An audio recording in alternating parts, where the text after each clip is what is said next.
1, supervisor in attendance, Dr. Pedro Sequeria.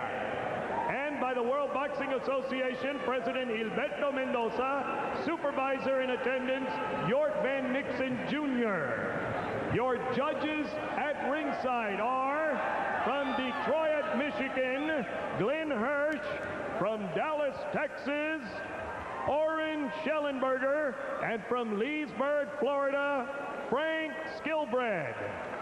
Your referee for this event, El Hijo de la República de Cuba, making his home in Miami, Florida, El Caballero Armando Garcia.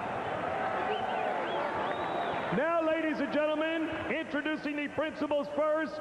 In the blue corner to my right, wearing the blue trunks, weighing 174 pounds, his professional record, 18 victories, 3 defeats, 1 draw, and 7 wins coming by way of knockout.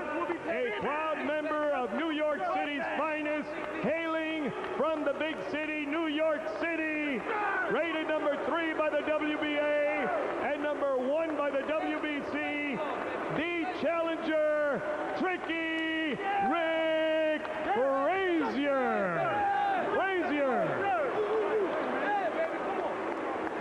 His opponent in the red corner, wearing the gold sequin trunks, weighing 175 pounds, with a professional record of 38 victories, 1 defeat, 32 wins coming by way of knockout. The pride of Pensacola, Florida, the WBC and WBA light heavyweight champion of the world, Roy Jones Jr. 12 rounds for the WBC and WBA light heavyweight championship of the world.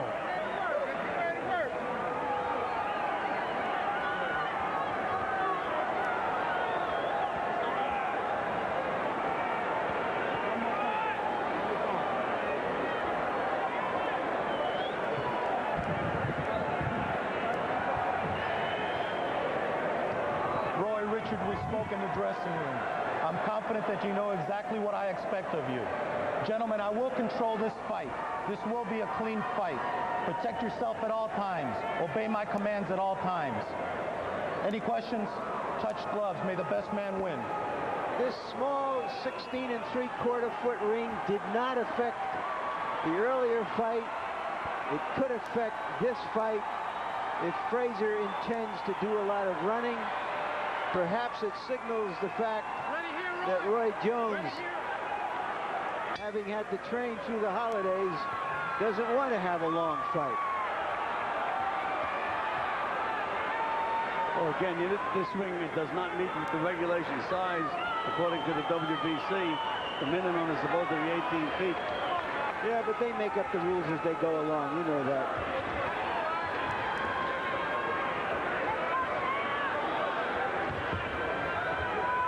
Jones, who sometimes doesn't use the jab very much, tonight starts out using the jab against Frazier, the southpaw.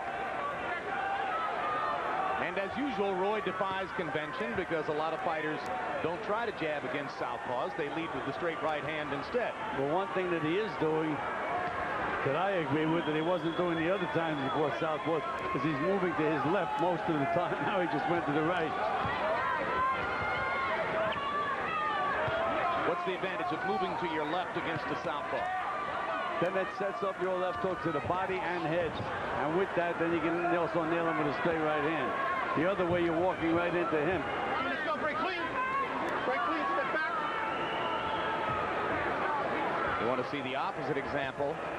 Go back and look at your tape of De La Hoya Whitaker and watch Oscar move to his right all night long against a southpaw, therefore nullifying his own left hook.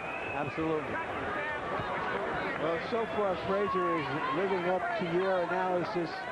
No offense, all defense.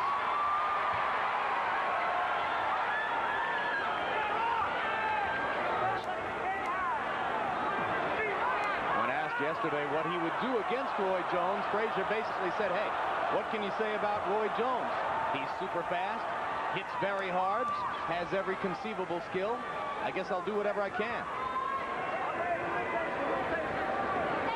Frazier flicking a couple of jabs. Jones, who has been increasingly devastating to the body in the last year, has only sneaked in one effective body punch against Frazier so far. He has nothing to punch off because Frazier just does not lead. His first move is always defensively. Makes it very, very difficult for Jones. Not that he can't win rounds easily, but for him to nail him with a big punch.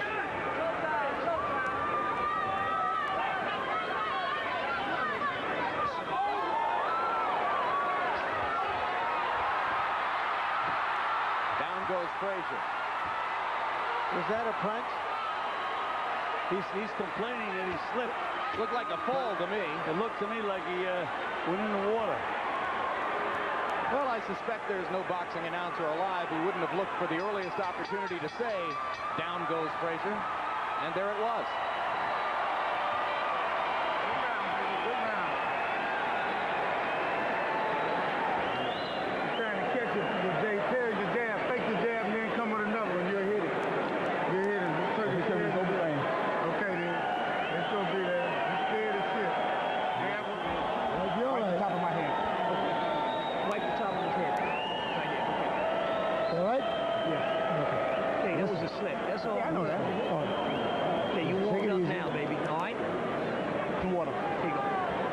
Take an overhead look of this knockdown. You see the cushion with the advertisement on the side of the ring, just outside of the ropes. He stepped on that and slipped.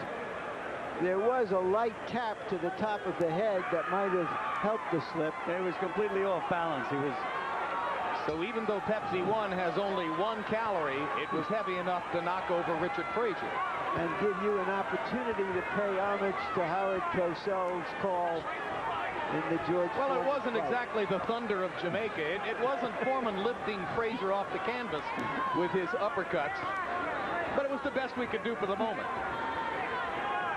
And now the advertisement has been removed from the far side of the canvas. Well, no matter how small the ring is, Frazier is finding a way to make it look bigger. And Jones switches to southpaw and nails Frazier with a right hook. And leads with the left out of the southpaw stance. Frazier still will not punch back. That will walk right through him. I suspect that Jones is switching to southpaw because he believes that'll give him a better punching angle against the southpaw Frazier. Well, he's switching to southpaw because he doesn't respect Frazier's arsenal at all. You can see Frazier, when he gets hit, he doesn't punch back. If he blocks the punch, he doesn't punch back. Will it be appropriate for the referee to step in and say, Ricky Frazier, you're here to fight. If you don't throw punches, I'm going to penalize you and maybe even stop the fight? Well, again, Larry, many years ago, the most effective thing the referee could do is walk over to the corner and say, unless you start fighting, I'm going to disqualify you and you're not going to get paid. They hear that word paid, and somehow it wakes them up a little bit. Gets their attention. We mentioned that Jones is fighting a 3rd consecutive southpaw tonight. Lou Duval in the summer, Otis Grant in November up at Foxwoods. And in both of those fights, he switched to southpaw stances from time to time as well. As he did against Eric Lucas a few years ago in fighting a southpaw who once went the distance in a victory over Frazier. Frazier seems to be patrolling the beat in a dangerous neighborhood. Jones whacking him with a lead left hand out of the southpaw stance. Make him feel more comfortable if somebody put the lights out. Now Jones goes back to his conventional stance. Jones in the conventional stance, holding his left hand below his waist and looking for lead right hand opportunities. There's a landed right.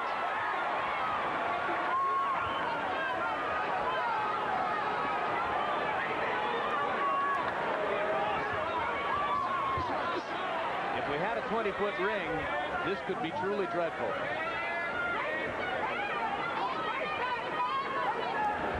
Frazier's agile enough to move away from punches, even in the 16-foot ring, because again, he doesn't give you anything to punch off. Left hook stunned Frazier. Little right hand tap knocked him down. And hello, Chris Green is not written on the bottom of Frazier's shoes. And that's the end. Armando Garcia decides that that's a good moment for stopping the fight. Well, this is an early stoppage state, as we saw in our last doubleheader here a few weeks ago. In those circumstances, we questioned whether the fight should have been stopped. In this circumstance, I have to applaud the referee, because it only could have gotten uglier. And uglier, and uglier. What about the stoppage, Harold? Jim, you know something? If you're in a down position, you're in a down position. Rick Frazier's whole body was off that canvas. The only thing that was on the canvas when Armando Garcia got to 9 was the soles of his shoes. He's not in a down position. Armando Garcia should have cleaned the gloves off, and if he was going to let it go, let it go. But not count to 10. You don't count 10 with a guy in an up position. You count 10 when a guy's in a down position. When something is touching the canvas other than the soles of his shoes. I'm not sure the 10 count had anything to do with the stoppage of the fight. I think he was just sort of Just stop the fight. That's the way I see it. filling out the count. Yeah. Yes, but he counted him out. No, we don't. Let's see. I think he let him get up and then he stopped the fight. That's just a technicality, Harold. This was a fight between a great fighter and an ordinary fighter to put their best face on it.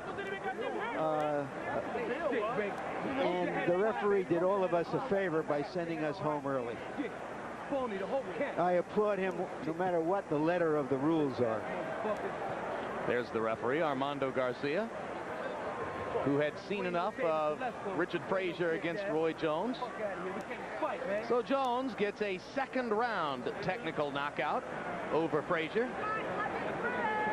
And we go up to Mark Vero for the official particulars on Roy Jones's 30th birthday present. Ladies and gentlemen, the time, 2 minutes, 59 seconds of the second round. The winner by technical knockout, and still the WBC and WBA light heavyweight champion